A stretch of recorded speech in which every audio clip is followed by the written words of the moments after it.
WideMouthFrog, Garage Inspection. A Crossout video by Dangerously Incompetent. You've seen my previous video where I put this build through its paces in battle.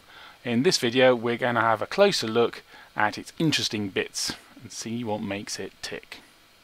The crux of this build are the sinuses, hidden behind this massive armoured track. Look at that, 1300 durability. Oof, takes a while to shoot through that, and it's got resistances.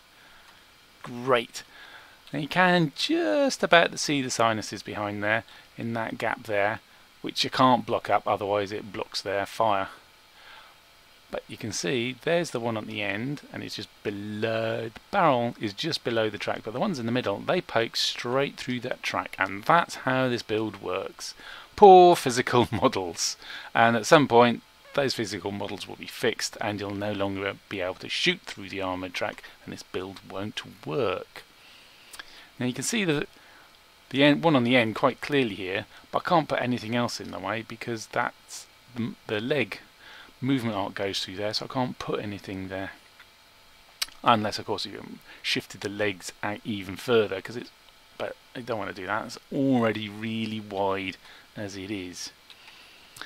And then we've got train plough underneath to help protect the sinuses from the melee and the flamers, just to get in their way when they try and ram you. If we take that leg off, we can have that, and that bumper, we can have a look behind, and we can see that the sinuses are attached to shoot through parts, because explosions get through the tracks, flame gets through the tracks.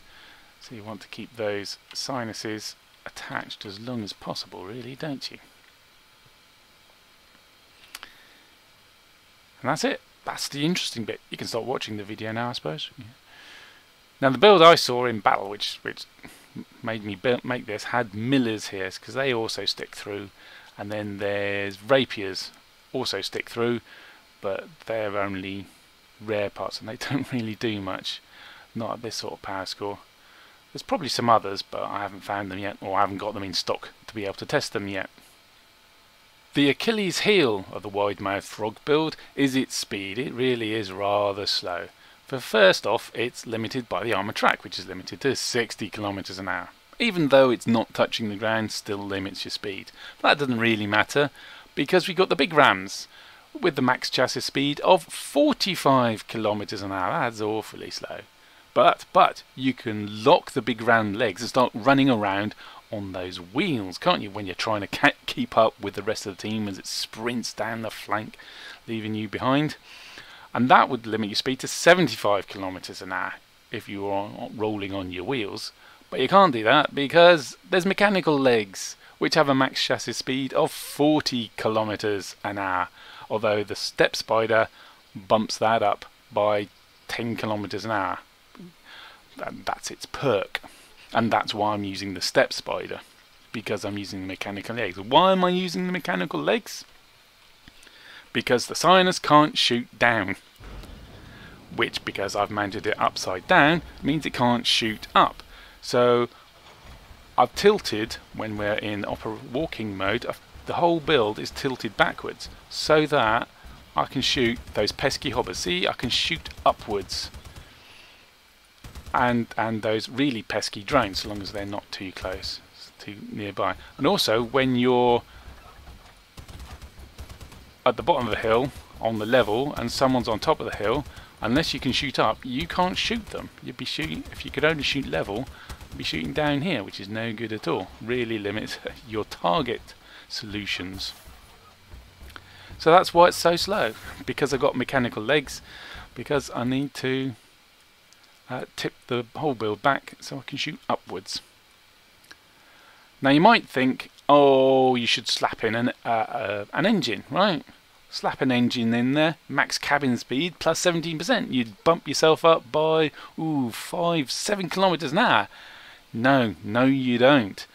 Engines only give you a max cabin speed, whereas the mechanical legs limit max chassis speed. So putting an engine in there would do no good at all for its top speed. Might help its maneuverability in that it's got more power, so it'll accelerate better, so I can turn and start going forward and stop going forward and come backwards, start going backwards a bit quicker. That would help, but not the top speed. There are no vulnerables in this build. No ammo pack, no fuel tank, no generator, even though a generator would be nice because then you could have an engine and beef up the acceleration and speed up your turning a bit. That would be nice, but it was a design decision because you're so slow. Because you're so slow, you're an easy target, and it's easy for people with piercing weapons to line up and shoot you right in the vulnerables and cripple you. So you don't want vulnerables in this weapon, in this build rather.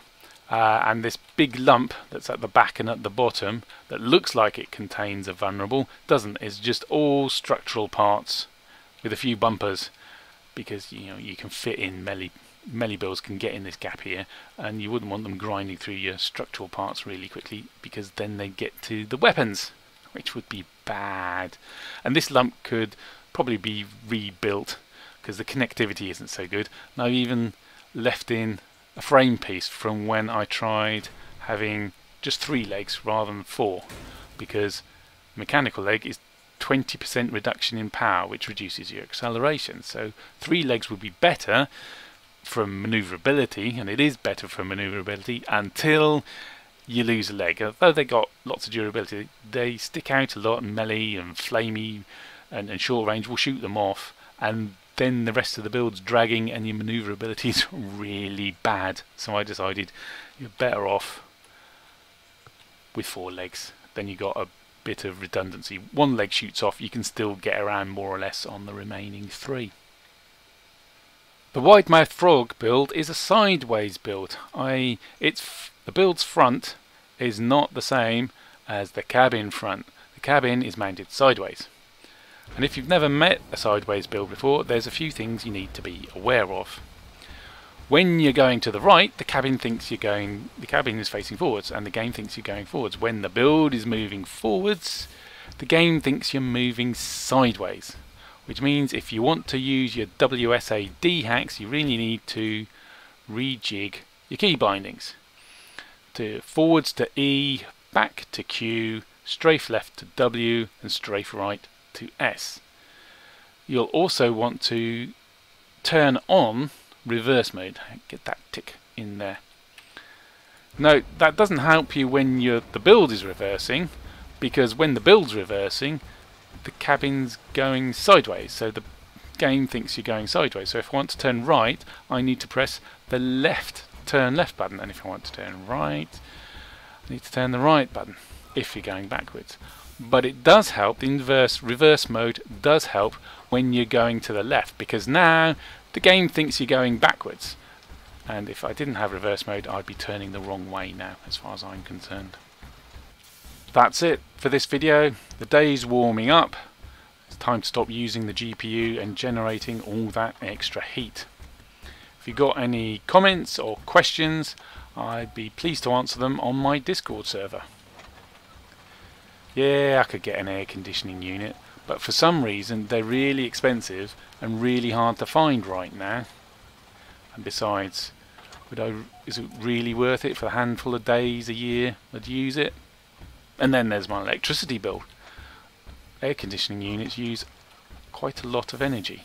My electricity bill is quite high enough as it is. Thank you very much, Brexit. Just keeps on giving, doesn't it?